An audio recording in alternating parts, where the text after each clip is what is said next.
Hello everybody, this is Andrew Bebe speaking, and today I'm going to show you a iPod Classic model that I find specifically to be very cool because it is an iPod Classic that you cannot order online in the Apple Store now or go to the Apple Store and get it, because this is a slightly different version of the iPod Classic. It is a large iPod Classic, I'd like to say, 240 gigabytes, and does its job to fit all the music that I need. And I do collect a lot of music. When the iPod Classic before that I had, that was 160 gigabytes, ran out of space because I came very close to the 40,000 song limit, I had to get this iPod so that I could continue on adding more music. And at 240 gigabytes, that's about 20,000 songs more that you get on the 160 gigabytes. So on Apple's website, it says 40,000 songs in your pocket. Well, guess what? I have the ability to fit 60,000 songs in my pocket, and right now I'm getting close to 50,000. So let's go take a look at this iPod real quick. And I'm going to show you right about now. This is the iPod Classic, and as you know, it just looks like a regular iPod Classic, but don't let the eyes fool you because this is by any means not a regular iPod Classic. The interface is basically the same as, just a normal iPod Classic. There really isn't that much to say about it. But otherwise it's the same thing, and just with a bigger hard drive.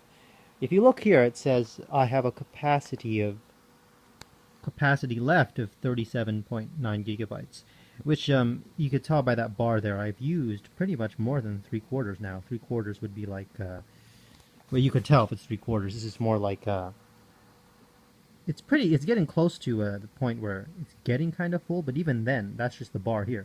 The number itself, 37.9 gigabytes, is still quite a hefty amount of space for songs. So I have about 50,000 songs, and I've used up that percent of the, if you could use that bar there to estimate how much I have used of the hard drive space. But anyways, this is the click wheel here, which is, I think this is a very innovative product that Apple came up with, and I have to say that it's kind of sad to see that this iPod is the only iPod now that has this click wheel interface, and I think it's quite brilliant actually. And so that's one thing I like about iPod Classics. I have an iPod Touch too, and I do have an iPhone, and certainly they are good for apps, and certainly they are very, very flashy products. This is more of a in-pocket jukebox, and in this case, it is a mega in-pocket jukebox, which has really a ton of songs, really, that over the years I've collected, because I collect music all the time. But let's go take a look at this now. It is kind of thick.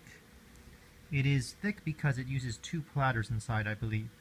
And in 2007, when the iPod Classic was first introduced in the gray and black color that was introduced in 2007, they had a thinner model and a thicker model. And the thicker model in the 2007 was about like a little. I don't know. I can't really say if it was about the same thickness. And if I had an iPod from 2007 Classic that I could compare them to, I could probably tell you that answer. But from a personal point of view, it does look like this thing is really damn thick. And I don't know if there's a way I could show you, but yeah, it's pretty thick. And this is the back of the iPod here. Iconic Apple logo there. And if you could focus, I'll go into my favorite spot right here, where it says the whopping 240 gigabytes.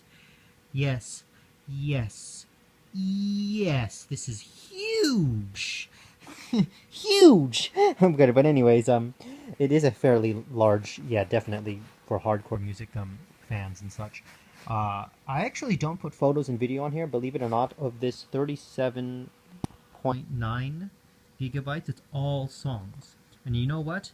If you don't believe me, I'm going to show you. I'm going to show you right now. I'll go to About, and it says, we keep this thing lit, songs, 49,454 songs. And everything else, as you can see, is 0, 0, 0. But so I do like to strictly use this for music, even though I could technically put movies and crap on it. I am using the iPod Classic for what it is truly meant for, and that is for storing music, basically, and lots of it. So this is basically the basic rundown of my my iPod Classic, which is like, you could order these on Amazon and eBay, I think, and yeah, that's where I got mine from, was eBay. And they sell about $249, actually the same price that you would get for a 160 gigabyte model today. You just get a bunch of more space. And so, to conclude this, I will say, give you my final thoughts. If you are somebody who owns an iPod Classic 160 gigabytes and find yourself in a dilemma because you are running out of space, I definitely recommend investing on one of these iPod Classic 240 gigabyte models. And I certainly hope you enjoyed the video. And until next time, I don't know what the next video I'm going to make, but I'm certainly sure that you shall enjoy that video as well. So have a good day, ladies and gentlemen.